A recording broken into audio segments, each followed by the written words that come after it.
Morning student, कैसे हैं आप लोग। आशा करते हैं आप लोग घर पर होंगे, स्वस्थ होंगे, सुरक्षित होंगे, है ना। मैं राहुल सर वैभव इंग्लिश स्कूल की ऑनलाइन क्लासेस में आपका स्वागत करता हूं।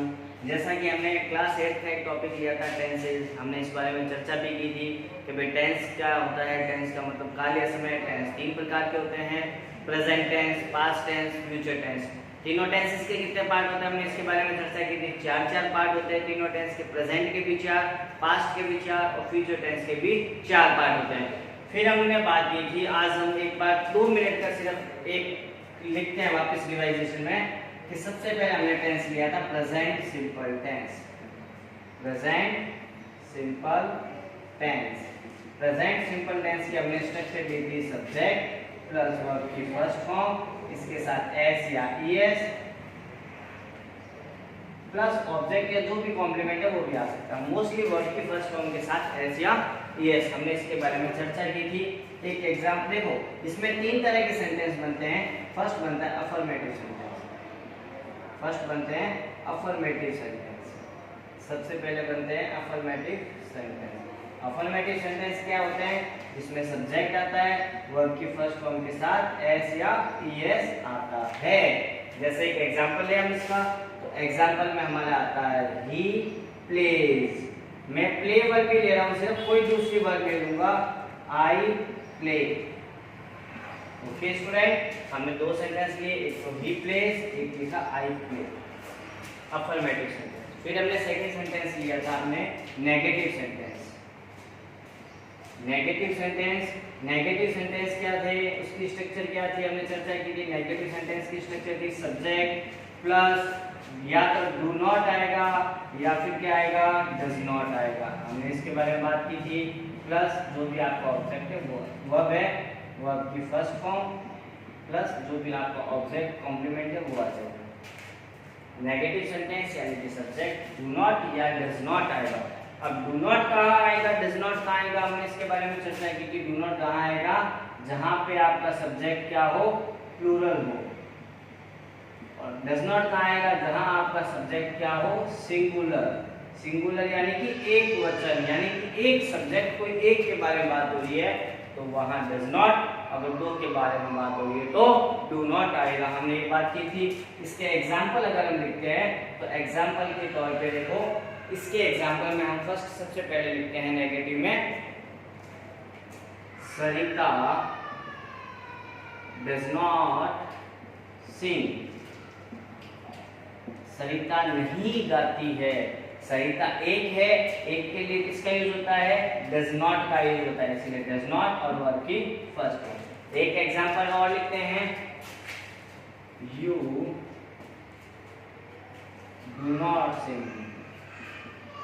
सेम वर्ब लिया हमने सिंग, इसमें सरिता डज नॉट सिंग और यू डू नॉट सिंग। यानी कि अगर सब्जेक्ट सिंगुलर है तो डज नॉट आएगा, अगर सब्जेक्ट प्लूरल है तो डू नॉट आएगा।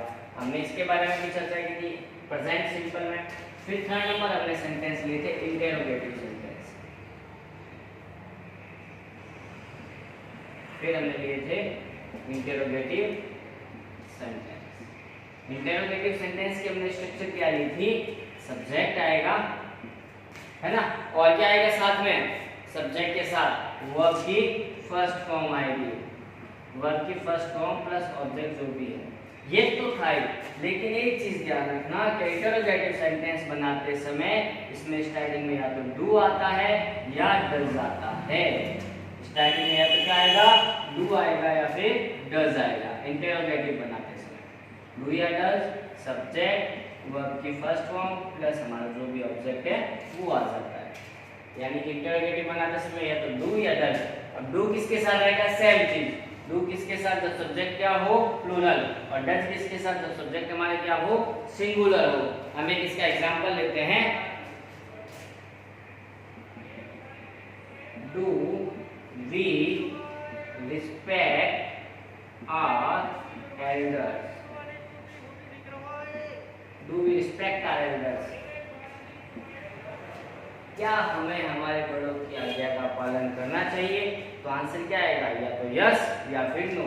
अब इसमें देखो डू के साथ वी के साथ क्या आएगा, डू, क्योंकि डू क्या है हमारा, वी हमारा क्या है, प्लूरल है, और प्लूरल जब सब्जेक्ट होगा तो हमारे उसके साथ क्या लगता है, डू लगता है। हमने वी यहाँ बात की थी, तो वी के साथ क्या आ गया, डू। सब्जेक्ट की शुरुआत, सेंटेंस की शुरुआत किससे होती है, या तो डू से होती है या फिर किससे होती है, इंटरोगेटिव में डज से, जब वो प्रेजेंट सिंपल का हो। तो देखिए स्टूडेंट, हमने प्रेजेंट सिंपल के बारे में बात की थी। प्रेजेंट सिंपल सबसे पहले 3 प्रकार के बनते हैं, अफर्मेटिव, नेगेटिव और इंटरोगेटिव। अफर्मेटिव के स्ट्रक्चर और उसके एग्जांपल लिखे, फिर हमने नेगेटिव के स्ट्रक्चर और उसके एग्जांपल लिखे, फिर हमने इंटरोगेटिव सेंटेंस के बारे में बात की। इंटरोगेटिव सेंटेंस यानी कि जिसमें पीछे क्या आता है, क्वेश्चन मार्क आता है, जिसके अंत में क्या आता है, क्वेश्चन मार्क आता है, वो इंटरोगेटिव सेंटेंस। लेकिन इसकी शुरुआत किससे होती है, या तो डू से होती है या फिर किससे होती है, डज से होती है। उम्मीद करते हैं स्टूडेंट आप लोगों को समझ में आया होगा। आप लोग इसका स्क्रीनशॉट ले लीजिए या इसको पॉज करके राइट डाउन कीजिए जल्दी से।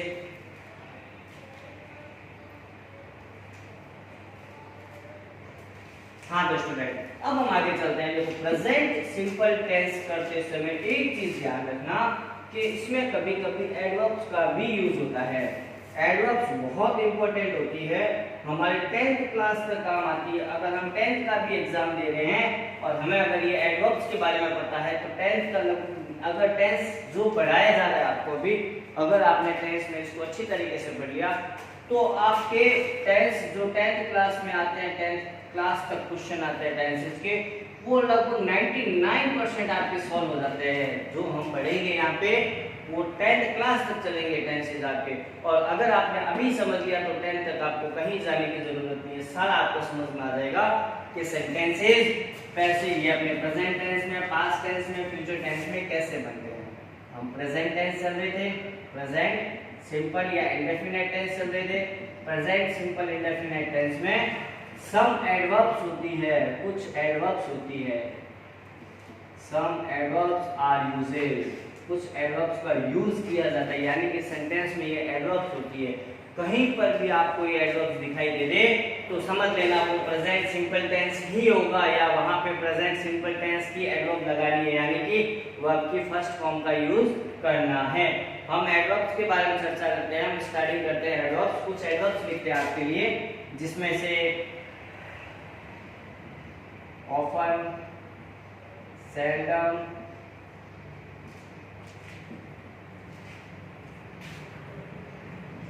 generally, usually, rarely, always, never,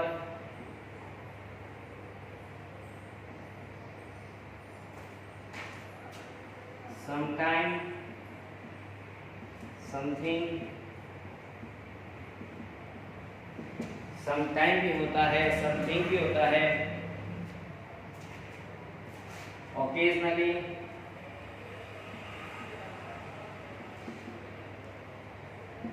occasionally,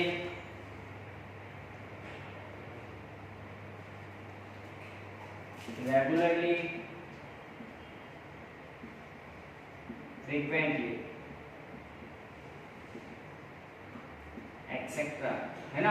कुछ एडवर्ब्स ये होती है, और भी कुछ होती है एडवर्ब्स, हम चर्चा करते हैं सभी के बारे में। इन the morning, in the evening,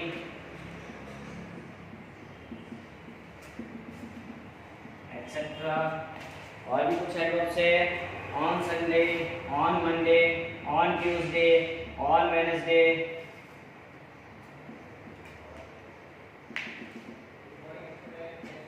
Sunday, Monday, Tuesday के बारे में ना। ईच या every day, each day, every day, every each day हो जाता है, एवरी डे हो जाता है, ईच नाइट हो जाती है, एवरी नाइट हो जाता है। और भी कुछ होते हैं जिसमें से वीक भी आते हैं और मंथ्स भी आते हैं, वीक और मंथ, यानी कि ईच डे आ सकता है, ईच नाइट आ सकती है, ईच वीक आ सकता है, ईच मंथ हो सकता है, या every day, every night, every week या एवरी मंथ कुछ भी आ सकता है। और होते हैं कुछ वर्ब्स,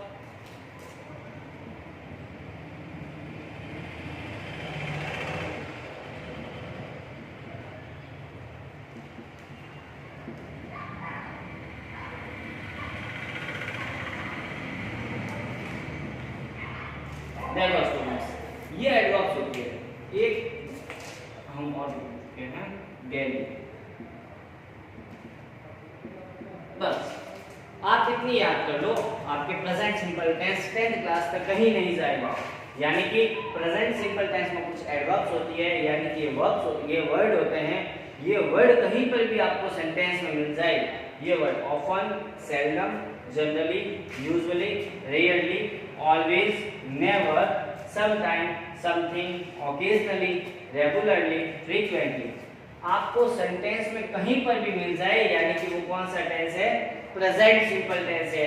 यानी कि हमें वहां पे वर्ब की फर्स्ट फॉर्म के साथ एस या एस लगाना है। वो डिपेंड करता है, सब्जेक्ट अगर सिंगुलर है तो ऐसे एस लगेगा और प्लूरल है तो ऐसे एस नहीं लगेगा, है ना। तो वहां ये ध्यान रखना, अगर ये वर्ड कहीं पर भी आ जाता है तो वो प्रेजेंट सिंपल टेंस होता है।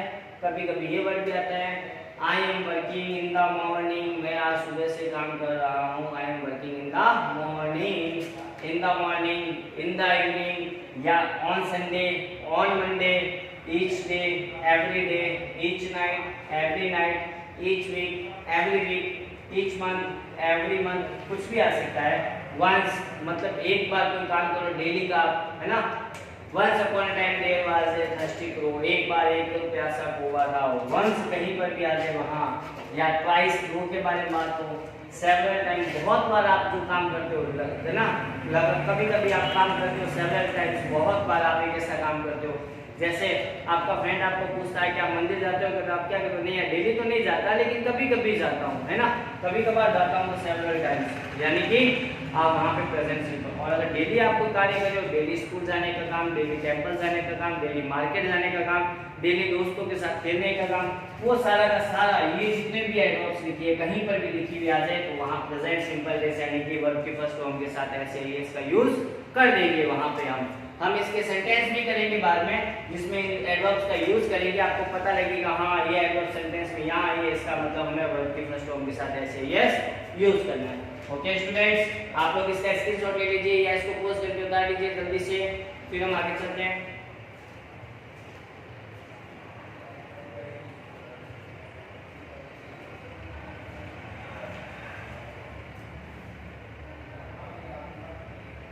हाँ दोस्तों, उम्मीद करता हूँ आप लोगों ने कर लिया होगा। अब हम प्रेजेंट सिंपल टेंस में कुछ और होते हैं वर्ड्स जिनको ध्यान में देते हैं, जिनको याद करने से या आपके दिमाग में रखने से आपके सेंटेंसेस प्रेजेंट सिंपल के कंप्लीटली सॉल्व हो जाएगा। आपको कभी भी प्रॉब्लम नहीं आएगी कि प्रेजेंट सिंपल टेंस क्या होता है, कैसे वर्ब आती है, कौन सी वर्ब आती है, कहीं प्रॉब्लम नहीं। प्रेजेंट सिंपल टेंस इसके स्ट्रक्चर में याद है, वर्ब की फर्स्ट फॉर्म के साथ क्या आता है? एस या ईएस आता है, मैं पता है इतना। अब देखो हमने कुछ इसके एडवर्ब्स के बारे में चर्चा की थी, अब हम इसके कुछ और होते हैं जहाँ पे निश्चित है अगर ये हुआ तो प्रेजेंट सिंपल टेंस ही होगा। सबसे पहले जैसे अभी हमने एडवर्ब्स लिखे थे, उसके बाद हमने 3 रूल लिखे थे। रूल नंबर फर्स्ट क्या होता है? Affirmative sentence. Rule number second लिखा था interrogative sentence. Rule number third लिखा था हमने इंटरोगेटिव सेंटेंस। अब रूल नंबर 4 लिखते हैं जहां पे यूनिवर्सल ट्रूथ कहीं पर भी आ जाए, आपके यूनिवर्सल ट्रूथ जिसको आप बदल नहीं सकते, यूनिवर्सल ट्रूथ कहीं पर भी आ जाए वहां हमेशा प्रेजेंट सिंपल टेंस का यूज होता है। यूनिवर्सल ट्रूथ जहां पर भी आ जाए वहां हमेशा प्रेजेंट सिंपल टेंस होता है। प्रेजेंट सिंपल टेंस होता है, प्रेजेंट सिंपल टेंस होता है। अब आप कहोगे सर हमें कैसा पता लगेगा ये यूनिवर्सल ट्रूथ है? हम एक एग्जांपल के द्वारा समझेंगे। ओके स्टूडेंट, एक एग्जांपल लिखते हैं हम यहाँ पे। The sun rises in the east, the sun rises in the east. सूर्य उदय होता है इन द ईस्ट, पूर्व दिशा की ओर। आप सभी को पता है सूर्य किस दिशा में उदय होता है? पूर्व दिशा की ओर, यानी कि ईस्ट साइड की ओर। निश्चित बात है, इसको आप चेंज कर सकते हो क्या? कह सकते हो क्या नहीं यार आज सूर्य को उदय होते मैंने दक्षिण दिशा की ओर देखा था, साउथ साइड की ओर, या मैंने नॉर्थ साइड यानी कि उत्तर साइड की ओर देखा था, या मैंने वेस्ट साइड यानी कि पश्चिम दिशा की ओर। नहीं, सूर्य हमेशा किस साइड पे राइज होता है यानी उदय होता है? सन ईस्ट साइड में होता है। निश्चित है ना, ये यूनिवर्सल ट्रूथ है जिसको हम कभी भी चेंज नहीं कर सकते। एक एग्जांपल और लेते हैं। The earth moves round the sun. The earth moves around the sun. पृथ्वी है जो मूव करती है यानी कि चक्कर लगाती है राउंड द सन, सूर्य के चारों। हमें पता है ये सूर्य होता है, इसके चारों ओर हमारी जो पृथ्वी है वो क्या करती है, चक्कर लगाती रहती है। यानी कि the earth moves around the sun, सूर्य कभी पृथ्वी के चारों ओर चक्कर नहीं लगाता, पृथ्वी होती है जो सूर्य के चारों ओर चक्कर लगाती है। यानी कि सूर्य अपनी एक ही दिशा में रहता है, एक ही जगह रहता है, लेकिन जब वो पृथ्वी घूमती है तो वो सूर्य की साइड हमें डायरेक्शन चेंज होती दिखाई देती है। अब इसको कभी चेंज कर सकते हो क्या?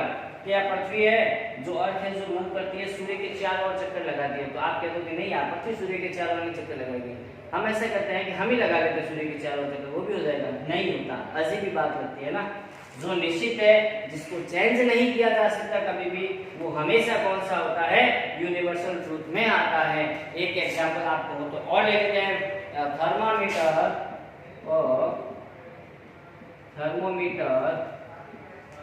और थर्मामीटर मेजर टेम्परेचर और थर्मामीटर मेजर टेम्परेचर।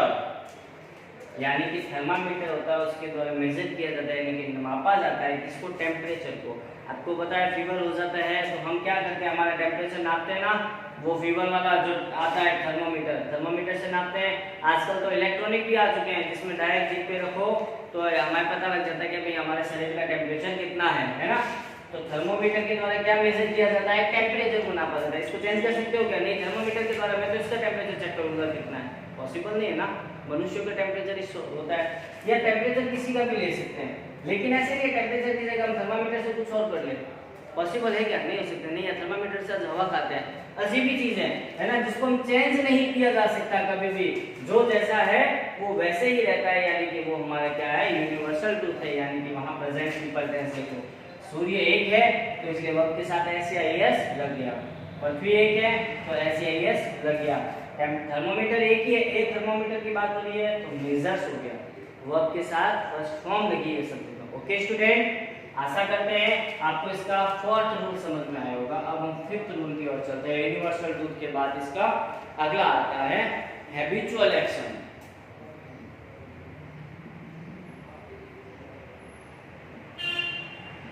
आदतन कार्य, जो आदत से कार्य होता है, जो निश्चित है ये कार्य होगा ही होगा, इसके बिना कोई पॉसिबिलिटी नहीं है। जैसे कि एग्जांपल लेते हैं, we hear with our ears. Example लेते हैं इसका, we hear with our ears.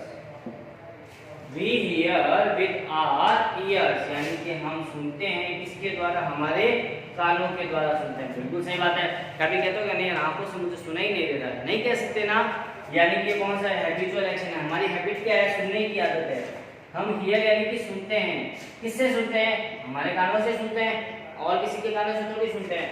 यानी कि हमारी हैबिट है सुनना। किससे सुना जाता है, आंखों से नहीं, कानों से सुना जाता है। उसी प्रकार देखा किससे जाता है, we see with our eyes, हम देखते हैं हमारी आंखों के द्वारा, या हम हमारी आंखों से देखते हैं, we see with our eyes.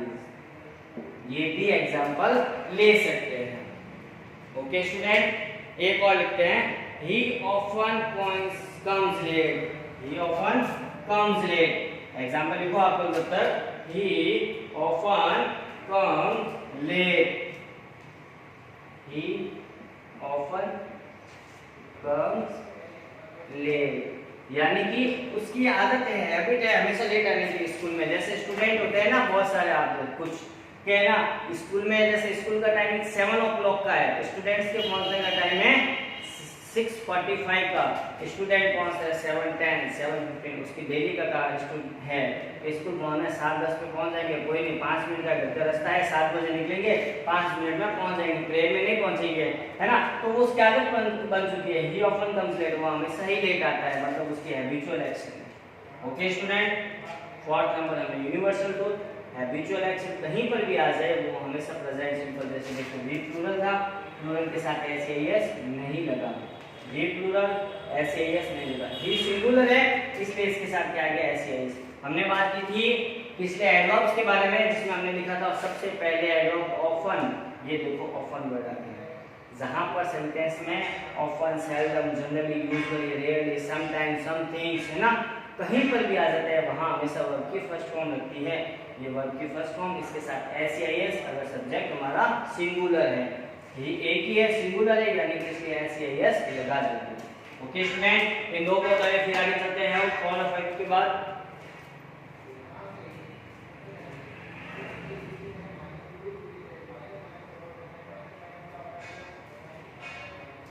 Okay student, उम्मीद करता हूँ आप लोगों ने उतार लिया होगा। अब फिफ्थ नंबर भी उतार लिया होगा आप लोगों ने, फोर्थ और फिफ्थ। अब हम चलते हैं सिक्स नंबर जो एडवर्ब्स के रूप में यहाँ आता है यूज ये, यानी कि ये जहां पर मिल जाए हमें ऐसी चीजें वो हमेशा प्रेजेंट सिंपल टेंस होता है।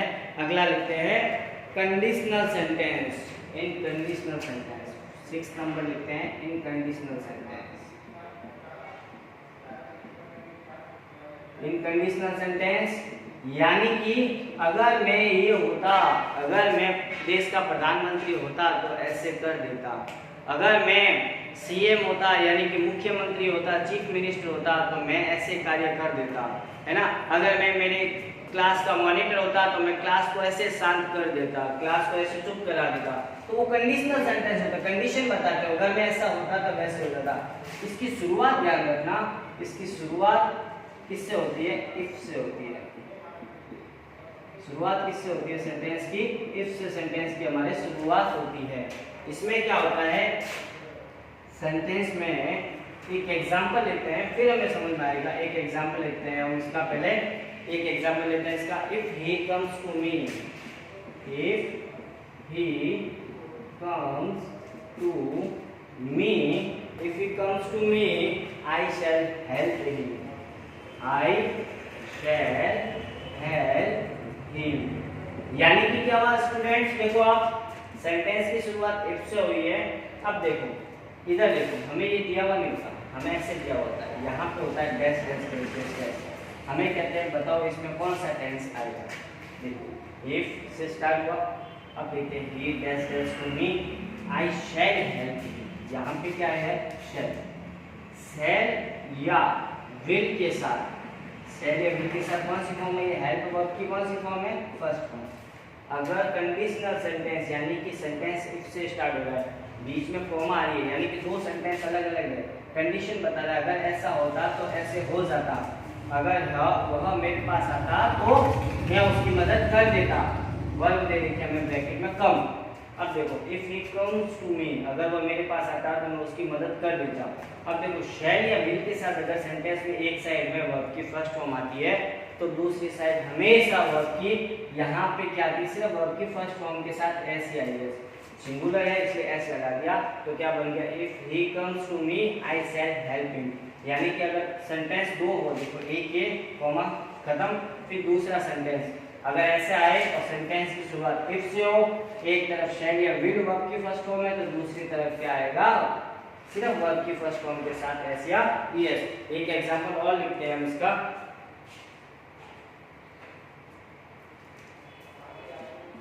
I shall do it, I shall do it when he comes, when he comes।